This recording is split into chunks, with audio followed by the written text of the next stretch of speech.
getting smacked in the face. Steady mobbing, slap boxing in the street. What a way to make a living. That always led to fist fights. Ric Flair's my guy. Woo!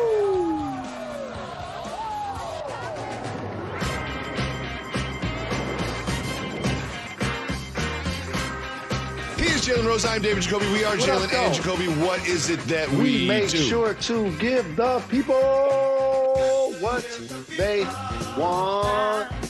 Jalen, Zion Williamson sounds like he wants to play for the Knicks. We have an update on Trevor Lawrence's competitiveness, and we start with the Brooklyn Nets losing to the Miami Heat. They are now 1.5 games behind the Sixers in the East. Jalen, can this Nets team be the number 1 seed in the Eastern Conference? This is the first time you asked me a big question about the Nets, whether it's winning the championship or winning the East or having the number 1 seed, that I'm going to say no. Oh, I think the Philadelphia 76ers will take the number 1 seed. Joel Embiid has been outstanding, as we all know, just been so very dominant, looking like a modern-day Moses Malone out there. Tobias Harris has been terrific all season. Ben Simmons is in the conversation for Defensive Player of the Year, and we know that Doc Rivers and the team surrounded itself with shooting. I think they understand it, and they're going to go for it. The Nets' injuries are starting to concern me, Jacoby. Yes, like everybody else, I know what I see. If they're healthy, they should win the conference. But we don't know if they're going to be healthy because it's obvious they've only played 7 games as a collection this year. And Kevin Durant could have come back likely in that game because of a knee to the thigh. But Knicks happen, and all of a sudden, that can sway a playoff series as well. And so here's what I'll also say about the Nets. They're not flawless. They're going to struggle defending great bigs in the East. Yep. Embiid, Giannis, and Bam. That issue is not going to go away. And also the chemistry. Is it going to be there? New coaching staff, new players, new reserves now signed to the team. And so the talent is there, but it's not going to get them the number 1 seed. Jalen, I live in New York City, and the Nets have 3 of the best players in the NBA. They have a star-studded, superstar-laden roster, but none of it matters because the New York Knicks cannot be stopped.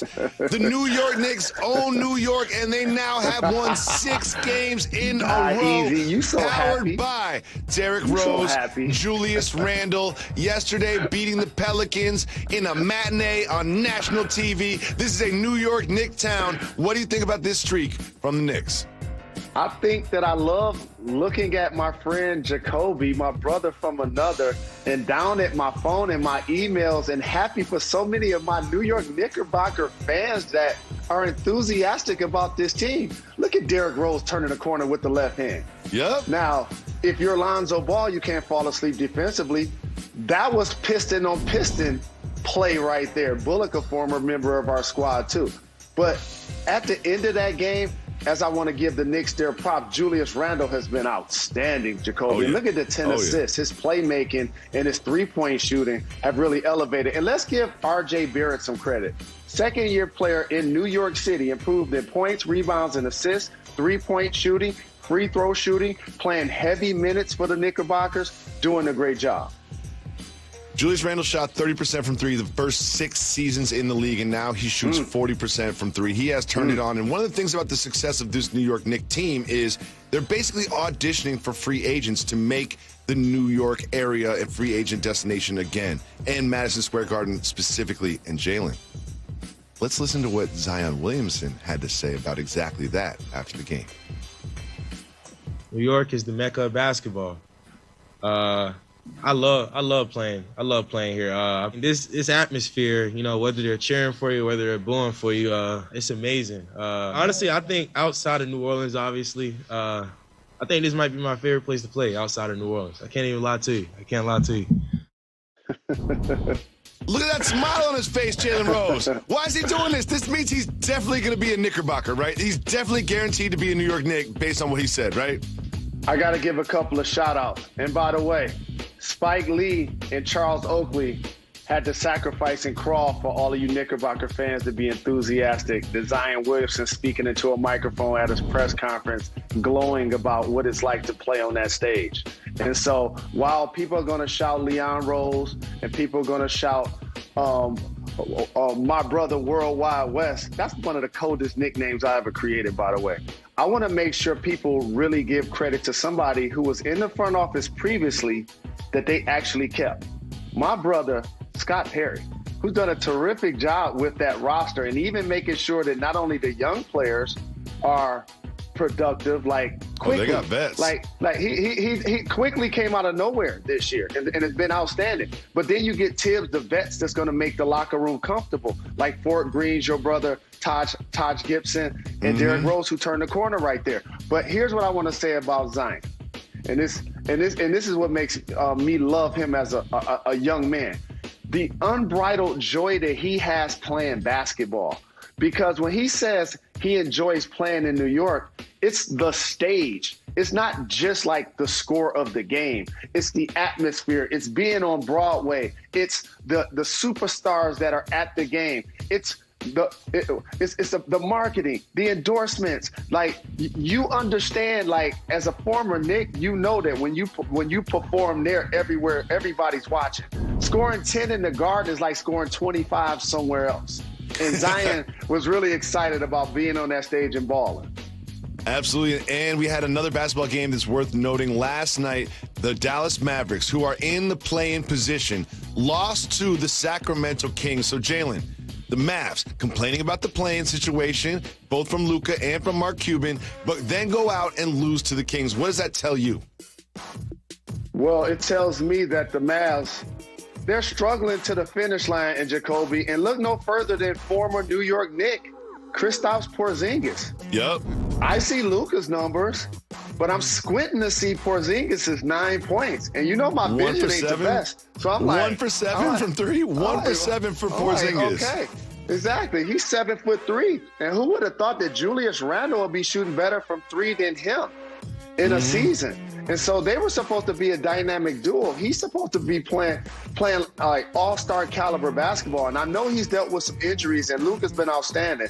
But if the Mavs are going to advance in the playoffs, it can't just be Luka. It has to be KP playing outstanding as well. It is, and Luka always shows up, as you saw, 37 points in this one, and he was doing his thing, but you need Porzingis to step up. You need the other players on this roster to step up, because right now, the Mavs, who at the beginning of the season we thought would be a contending team, do not look to be contending for anything else than a playing game at the moment. Jalen, you remember, soon to be #1 NFL draft pick, Trevor Lawrence. Do you remember what he said about not being competitive and he doesn't have a chip on his shoulder and whatnot? Well, he walked it back a little bit. Here is what Trevor Lawrence said on social media over the weekend about his comments. Quote, "It seems as if people are misreading my sentiment. I am internally motivated. I love football as much as anyone. It is a huge priority in my life. Obviously, I'm driven to be the best I can be, to maximize my potential, and to win. I'm secure in who I am and what I believe. I don't need football to make me feel worthy as a person." Jalen, what do you think about him sort of walking back his statements to Sports Illustrated? I just think that he sounds like a mature human being that understands that there's the score of the game and there's the game of life. I'm going to do whatever I can to be the absolute best championship level football player. I want to go #1 overall. I want to win in college. I want to win in the league. I want to fulfill my potential. I want to make all the money in the world. But football is not going to be the only thing that defines my life. And this has always been something, as you know, Jacoby, as an athlete, now former, I always make sure that I use this discretion when I'm talking about topics like this, because I always feel like fans and media get so very consumed with this and it can get blown out of proportion. Mm-hmm. Well, the idea that the #1 pick in the draft comes out and says that he doesn't play with a chip on his shoulder, and then his dad says that he'd be fine if he didn't win a Super Bowl, and that doesn't motivate him. You know what that sounds to me? It sounds healthy. It really sounds healthy. He says, I'm a worthy person without football. Like, literally, that's what he says. It's like, I feel like I'm worthy of existence without the game of football, and then we come out and criticize him for saying that. It's like, he's like, I'm sorry. I'm just saying I'm a person. I'm just saying I'm worthy to exist without this sport. That's all I'm trying to say. And Trevor Lawrence, I look forward to you being the #1 pick and hopefully turning around the Jags franchise. Jalen, one thing about you is your namesake has birthed so many Jalens. of so many ethnicities and both genders and all. But we have one very special Jalen to feature this week. It's time for Jalen of the Week.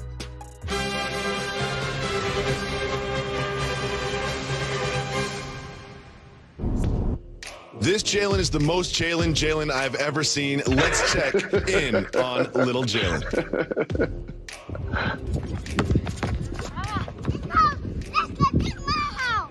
You know what I'm saying?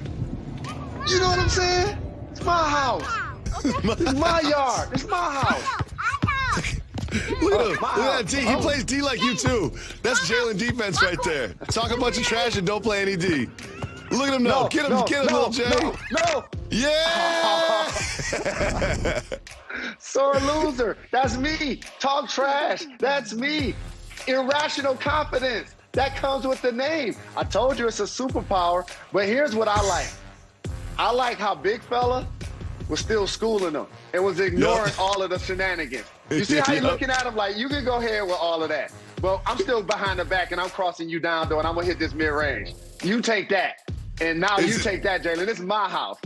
That is the most Jalen ever. He runs over here and then throws the ball like, I'm mad. Plays no defense, talks a bunch of trash, and then gets mad when he loses. That sounds very much like your namesake is being carried on by the next generation. We have much more for you. Port District of Manhattan and brought to you by Chase. Welcome back to Jalen and Jacoby. Jalen, every day there's a segment in the show where you decide what we discuss, and we call it Keep It Moving. If you want to discuss a topic, say hit the brakes. If not, me, you and Method Man jump in the minivan and keep it moving. And we start with a showdown of two superstars, Celtics Warriors on Saturday. Keep moving or hit the brakes. Hit the brakes on this one because Jason Tatum had 44 in the win and Steph Curry had 47 points and 11 threes in a losing effort for the Warriors. This was my favorite head-to-head duel of the NBA season. Ooh. Just because the incredible shot making. Jason Tatum right there to end the first half. Steph Curry the entire game. Look at that. That's terrific defense. Pump fake and shot it with that was magic. That man's a warlock. That ain't fair. You see what I'm saying? The shot making and the skill of both of those players in that game to watch. And the defensive intensity was there. Like Marcus Smart was trying to guard Steph. And so normally we don't talk about games that happened a couple of days ago, but we just have to highlight the fact that these guys were outstanding this week, and they put a show on ABC. Look at that, Jacoby, the crossover, the finish in the hoop through traffic. That's the improvement of Jason Tatum's game. That's a great contest right there by Marcus Smart. These are two teams that aren't going to be number 1, 2, or 3 seeds in their respective conferences, but these are two teams you do not want to see in the playoffs because they're playing their best basketball of the season right now as we get ready for those playoffs. There's also some interesting little side angle to this one regarding Celtics head coach Brad Stevens and a potential college job. Keep moving and hit the brakes. Hit the break. Hit the brakes on this one. According to our guy Woj, Indiana was prepared to offer Brad Stevens 7 years, $70 million. My math isn't great, but that sounds like $10 million a year to be a head coach of a college basketball team. Jalen, what do you think about this potential offer from Indiana to So Brad the Stevens? number is eye-popping. And the first thing when he said it, I was like, man, I need to start being friends with Juwan Howard. That's the first thing I thought about. But then I was like, when you're trying to hire him from the Celtics, there's going to be a tax there. When you're trying to bring him back to Indiana, where he took Butler to back-to-back championship games, he's a favorite son in the state. And the Hoosiers need to be successful in basketball. I tell everybody, in 49 states, it's basketball. But that's Indiana, the holy grail, where the game was basically born. And our director, Tommy, who went to Indiana when they were undefeated, will tell you, they're not expected necessarily to be in the top 5 in football, but they are in basketball. So they're gonna do what they have with the resources available to them to do that. But don't sleep on Mike Woodson. He's going to do a really good job as he coaches and takes over that program. Jalen, as someone who comes from Western Massachusetts, I have to say the game was born in Western Massachusetts, in Springfield, Massachusetts. Don't ever forget that. Moving on, Tom Brady underwent some minor knee surgery, says he's ready for off-season workouts. Keep moving or hit the brakes. He'll be ready to go. Keep it moving for now. we keep it moving, we keep it moving. We have some updated information about an alleged assault by Aaron Donald. Keep moving or hit the brakes. Hit the break. We all saw a gentleman with a bubbled eye. We all heard that Aaron Donald was involved. But guess what? Aaron Donald looked much more like a peacemaker than a puncher when the video came out. What do you think about this revelation about this case? It's the sign of the times, Jacoby, and we talk about this in incidents involving the police recently. It's the video and the camera have really changed the dynamics of how we cover stories, because initially you're guilty until proven innocent. And then once the video comes out, now it's the retraction, which doesn't get the same level of attention. That's a great point. Moving on. There are 12 European soccer superpowers that are threatening to form a super league. Jalen, what do you think about a potential super league in Europe amongst 12 of the best teams on the continent? Here's what I think. America needs to get ready for the Big Five conferences to do this in collegiate sports. Ooh, what do you mean? This is just the tip of the iceberg. It's the major conferences saying to the NCAA, we have the autonomy because we're the Power Five to still make huge money and decisions without your oversight and without sharing it with the other conferences across the country. So to me, this is a game-changing thing in sports, and it's starting in soccer. All I know is somehow the 12 best teams in Europe can form a super league, and LeBron gets paid from it. I don't know how, but LeBron ends up making money from it somehow. God bless LeBron James. Moving on, Trey Lance is due for his second pro day today. Keep moving or hit the brakes. He's a terrific prospect. I think he's going to do well in this pro day. Keep it moving for now. Jalen. We keep it moving, we keep it moving. Not only have the Yankees gotten off to a terrible start, the Bronx has turned on the Bombers. After starting 5-10, the fans in the Bronx start throwing baseballs onto the field. What is happening with the New York Yankees early in the season? All I know is fans from Philadelphia like, see, y'all talked about us booing Santa Claus and throwing snowballs at him, but yet they're throwing baseballs at their own team. And by the way, it's only 15 games into the season. But here's who I blame. The New York Yankees have been the pride and joy of New York City. 27 championships. You can't go anywhere on the globe without seeing somebody rocking the iconic New York Yankee hat. But this year, everybody on the Knicks bandwagon. That's who I blame. Don't matter. I blame the Knicks. They can go 0-162. It's a Knicks town now. It's a Knicks town now. Moving on, Jalen Rose. I'm going to say we're going to hit the brakes on this one because I'm so passionate about this topic. There's a farmer, a Welsh farmer who eats the same dinner every single night. 2 pieces of fish, a full onion, an egg, baked beans, and a biscuit. Jalen, does that sound like a good way to go? I think it sounds like a good life. I like this idea. That sounds like heavy eating. Now you got to keep the cholesterol down as you start to get older. Routine is key in life, and diet it means everything. I gotta check out some sweet onions. You were telling me about those. Teach me about some sweet onions. In Maui, they have onions so good that you can eat them like an apple. I need that. Maui sweet onion. But I don't know about eating an onion every single day for dinner. Some tells me his wife needs to take the onions out of the diet just for his breath if he wants any action after dinner. When we come back, we have a story, a way for you to get free burgers for an entire year. Make sure you stay tuned to hear that. And Kamaru Usman joins us on the program to talk about his championship, his next fight, and much, much more. Jalen, he's got a big fight this weekend, but last weekend we had, I'll call it a fight, and it was between Jake Paul and Ben Askren. It seems like everyone's waiting for Jake Paul to get knocked out, and it never happens. He knocked out Askren in the first round. What do you think of this fight and this night? I think there are a lot of people that's waiting to see him get knocked out, as you mentioned. But I just like to see Snoop, E40, Ice Cube, and Too Short living their best lives. That's what I like. That makes me happy. Those my guys. Another thing I know you like is a good hamburger, and I have a way where you can get hamburgers free for an entire calendar year. All you have to do is get the Farmer Boys logo tattooed on yourself, and you get free burgers for a year. Are you going to get the tattoo to get the burgers. I'm not going to be able to do it. I would never, ever get a Farmer Boy logo tattoo on me. I'll pay for the burgers. We'll be back tomorrow at 2 p.m. Come on.